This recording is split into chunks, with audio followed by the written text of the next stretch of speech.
네, 안녕하십니까 여러분. 이동원 선생입니다. 반갑습니다. 오늘은 문법 강의 두 번째 시간입니다.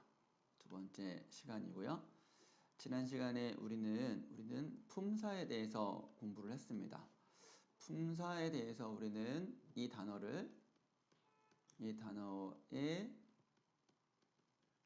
품사란 무엇인가에 대해서 이제 최종적으로 여러분 달성해야 할 목표는 어떤 단어의 품사가 뭐냐를 이제 말해야 되는데, 그러려면은 이 품사의 어떤 체계적인 이해가 필요하다 해가지고 우리가 품사를 분류하는 기준에 대해서 공부를 했고요. 기준은 세 가지가 있는데,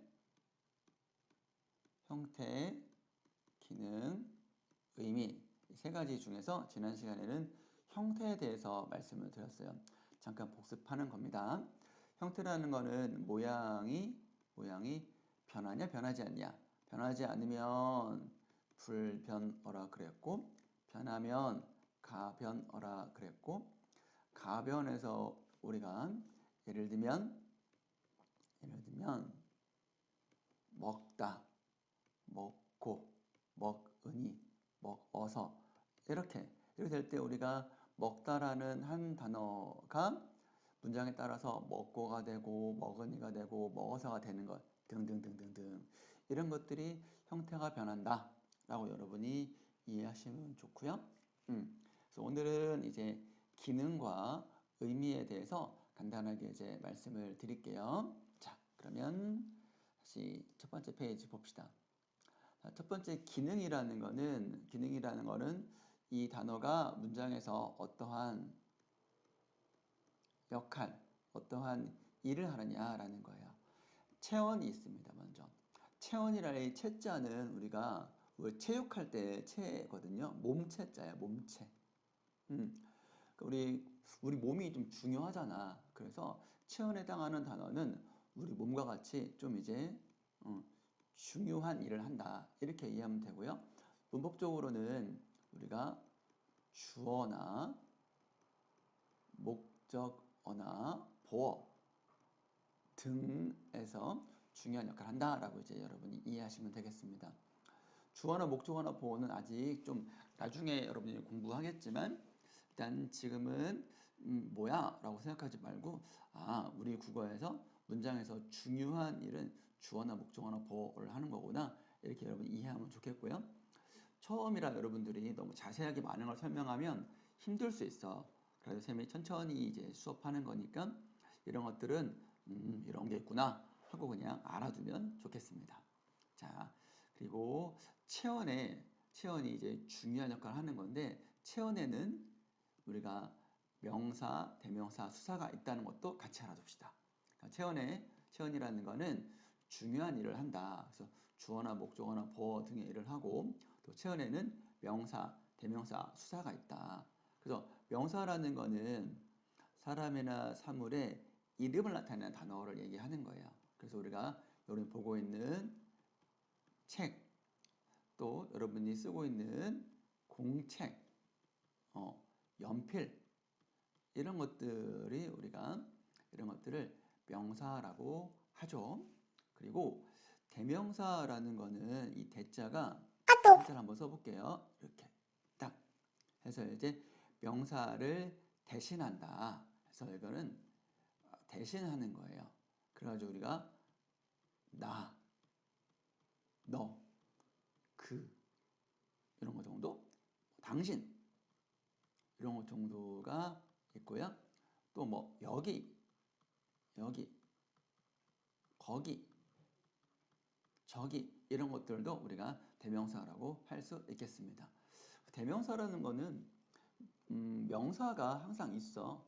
선생님의 이름은 이동헌이고, 이동헌이란 명사를 대신해서 나라고 할 수 있는 것이고, 수강생 여러분들의 각각 이름이 있겠죠. 김땡땡, 이땡땡 하면 그게 이름이고 명사고, 너, 당신, 너희, 복수 이렇게 너희 이렇게 할 수 있는 것이죠. 또 쌤이 지금 학원에서 강의하는 곳은 삼강의실이거든. 그럼 삼강이라고 합시다. 삼강이 쌤이 있는 곳의 명사야. 근데 삼강을 대신해서 야, 여기로 와, 삼강의실로 와, 하면 명사를 쓴 것이고 여기로 와 하면은 대명사를 쓴 거예요. 좀 거기로 가자 하면 거기라는 곳이 예를 들면 카페다라고 하면 카페가 명사고 거기가 이제 대명사가 되는 것이죠. 자, 명사와 대명사의 관계에서 우리가 밀접한 관계가 있는 거예요. 그래서 이름을 대신한 것이 대명사다. 많은 친구들이 나를 명사로 오해할 수 있어요.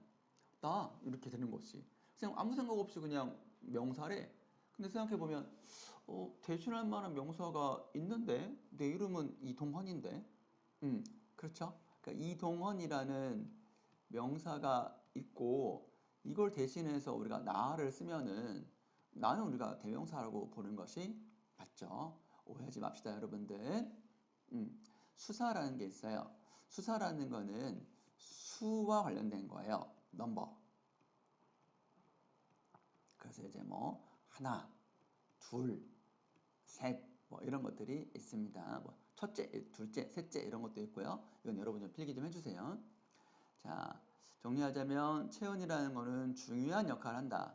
주어나 목적어나 보어 등등등 있고 명사, 대명사, 수사가 있는데 우리가 명사라는 거는 이름을 나타내는 단어고 대명사는 명사를 대신하는 것이고 수사는 수와 관련된 단어들을 우리가 명사, 대명사, 수사라고 한다는 것 기억해 주시고요. 자, 그러면 두 번째 기능에 해당하는 단어는 수식언이 되겠습니다. 볼펜을 좀 바꿔볼까요? 수식언이라는 거는 수식이라는 말 자체가 꾸민다라는 것입니다. 꾸민다라는 거는 앞에서 뒤에 있는 단어를 꾸민다라고 여러분 이해하시면 되고요. 우리 국어사는 항상 앞에 있는 단어가 뒤에 있는 단어를 꾸미기 때문에 뭐 영어에서처럼 뒤에 있는 단어가 앞에 있는 단어를 꾸미는 경우는 없습니다. 항상 수식어는 꾸밈을 받는 단어의 앞에서 항상 꾸며준다. 그런 것들은 두 가지가 있습니다. 관형사와 부사가 있는데요. 관형사라는 거는 하는 일이 관형사는 뒤에 체온을 꾸미는데요. 체온이라고 하면 명사나 대명사나 수사 이렇게 있는데 대부분 명사라고 보시면 되고요. 대명사나 수사는 거의 제한된 경우가 있어요. 거의 없어요. 거의 없다. 경우가 좀 드물다. 선생님도 강사 생활하면서 대명사를 꾸며주는 관형사, 뭐 이제 아니고 뭐 수사, 뭐 예를 들면 수사 같은 경우는 뭐 저 둘 중에 이렇게 있는 거, 저 둘 중에 이런 것 정도가 좀 있지 거의 제한된다. 대부분 명사라고 보시면 되겠습니다. 자, 그리고 부사라는 게 있는데 부사는 뒤에 용언을 꾸며줘요. 우리 용언은 그 가변어 할 때 먹다 같은 거 있잖아. 뭐 동사, 예쁘다, 형용사 이런 것들을 용언이라고 하고요. 그러니까 이제 관형사는 체온을 꾸미고 부사는 용언을 꾸민다. 이걸 여러분이 좀 잘 기억했으면 좋겠네요. 자, 그래서 예를 들면은 뭐 우리가 새 책이다, 헌 책, 뭐 옛 사랑 이런 것들 이런 단어들이 뒤에 있는 체온 중에 명사를 많이 꾸미는 거니까 이런 단어들을 우리가 관형사라고 한다는 거예요. 새, 헌, 옛 많이 쓰이는 거 여러분들이 쓰이는 거니까 여러분들이 이거 정도는 좀 기억해 주시길 바라요. 자, 부사라는 거는 이제 예를 들면은 매우 사랑할 때 매우 이런 것들 또 많이 먹어라 이런 것들 또 이제 뭐 더 빨리 와라 하면은 더도 부사고 빨리도 부사가 돼요. 그러니까 더가 빨리 꾸며주고 빨리가 와라를 꾸며줍니다. 이렇게 부사는 뭐 뒤에 또 배우겠지만 용언을 꾸며주는 게 1차적인 아주 중요한 일이긴 하지만 관형사에 비해서 꾸며주는 범위가 좀 넓어서 이렇게 부사가 부사를 꾸미기도 하고 또는 부사가 관형사를 꾸미기도 하고 부사가 문장도 꾸미기도 하고 되게 많아요. 그래서 이제 뭘 꾸미는데 체온을 꾸미는 게 아니면 그냥 부사라고 보는 것도 괜찮습니다. 자, 이런 것들을 지금 다 여러분들이 다 외우라는 것은 좀 무리가 되고 이런 게 있다 정도만 자꾸자꾸 봐주시면 좋을 것 같습니다. 자, 그 다음에 우리가 독립원이라고 하는데요. 독립원이라는 거는 독립적으로 쓰이는 거야. 다른 단어와 상관없이. 그래서 우리 국어에서는 문법에서는 그렇게 많이 중요한 단어라고 취급하지는 않아요. 그래서 감탄사가 있는데 독립어는 감탄사가 있는데 감탄사라는 거는 놀람, 느낌이나 부름, 대답을 나타내는 단어이고 뭐 이제 뭐 어머나, 뭐 네, 아니요, 야 이런 것들을 우리가 감탄사라고 이해하면 좋겠습니다. 그 다음에 관계어이 있는데 관계어는 중요합니다. 관계를 나타내는 데 아주 중요한 역할을 하는 거니까. 그러니까 A라는 단어와 B라는 단어의 관계를 나타내 줄 때 이런 자리에 들어가거든요. 또 B와 C가 있으면 B와 C의 이 부분에 이제 역할을 하는 게 관계어이 되는 거예요. 그러니까 A와 B 사이에서 이러한 자리에서 A와 B의 단어의 관계를 지어주는 것. B와 C라는 단어에서 B의 바로 뒤에 붙어서 C와의 관계를 나타내주는 단어들을 우리가 조사라고 하고요. 문법이라고 할 때 중요한 거는 조사나 어미 접사라고 했을 때 첫 번째가 바로 조사가 되겠습니다. 그래서 우리가 조사라는 것의 중요한 특징 하나 여러분이 같이 묶어 두자면 이렇게 여기 체언 있잖아요. 체언. 이제 체언과 조사는 이렇게 관련 지을 수 있습니다. 이 플러스라는 거는 띄어쓰기가 없이라는 거예요. 예를 들면 책이, 책을, 책에서 할 때 우리가 이런 이, 을, 에서 이런 것들이 바로 조사가 되는 겁니다. 여러분들은 조사의 위치를 좀 기억해 주세요. 명사, 대명사, 수사와 관련됐을 때 그게 체언이라고 하죠. 체언 뒤에 띄어쓰기 없이 바로 결합하는 것들을 우리가 조사라고 한다. 기억해 주시고요. 조사에 대해서는 뒤에 자세하게 공부를 하는데 일단 조사에서 우리가 크게 조사는 격조사, 보조사, 접속조사가 있다. 정도만 여기서는 기억해 주시기 바라요. 그 다음에 용언과 관련해서 선생님 설명을 좀 드리겠습니다. 우리가 가벼워라고 했을 때 형태가 변한다 라고 했을 때 형태가 변한다. 그러니까 어떤 말이냐? 먹다, 먹고, 먹어서, 먹으니, 예쁘다, 예쁘고, 뭐 예쁜 이렇게 이런 것들 형태가 변한다고 했을 때 주로 우리가 용언이 그런 걸 담당한다. 그래서 용자의 용언의 용은 누래곤 용이 아니고 잘 못 쓰지만 이렇게 요게 이제 쓸 용자예요. 쓰다라는 거는 useful. 그래서 용어는 very useful한 그런 단어예요. 그래서 그리고 용어를 조금 더 얘기하자면 얘는 우리가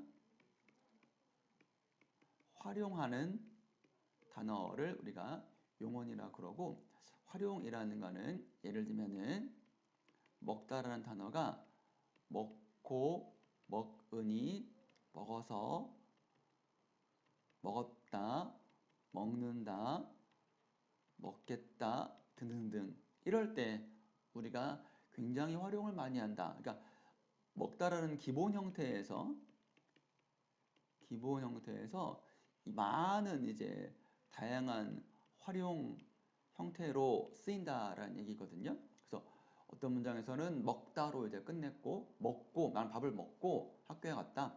밥을 먹으니 배가 부르다. 밥을 먹어서 배가 부르다. 나는 밥을 친구와 같이 먹었다. 나는 지금 밥을 친구와 함께 먹는다. 나는 내일 맛있는 음식을 먹겠다. 라고 이제 말할 수 있는 거거든요. 문장이 똑같지가 않잖아.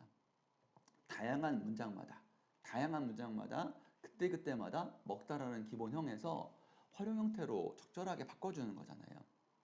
이런 것도 우리가 활용한다라고 하고 그럴 때 그럴 때 요 먹 이런 것들 있잖아. 이런 것들을 간이라 그러고 이런 것들을 우리가 어미라고 합니다. 어간과 어미 같이 알아둡시다. 그러니까 어간과 어미는 서로 짝꿍이다. 이렇게 커플이다. 이렇게 이해해 주시면 되고요. 간자는 우리가 줄기 간자 써가지고 좀 중심이 되는 뼈대라든가 그런 핵심되는 부분이다라고 했고요. 우리가 실질 의미를 담당한다라고 이제 이해하면 좋아요. 물론 어간 중에서는 나중에 접사까지 포함하면은 다 실질 의미가 아니기는 하지만 그냥 좀 우리가 단어의 뜻을 물어볼 때 먹다가 먹는 거, 자는 거 놓고 자는 거 그럴 때 우리가 실질 의미라고 이해하면 좋겠고요. 어미는 이 밑자가 꼬리 밑자야. 그 단어의 끝에 온다. 라고 이제 여러분이 이해하면 되고 위치로 기억해 주시면 되고요. 주로 얘는 우리가 문법적 기능, 문법 의미를 담당하는 부분이다 라고 이해하시면 좋고요.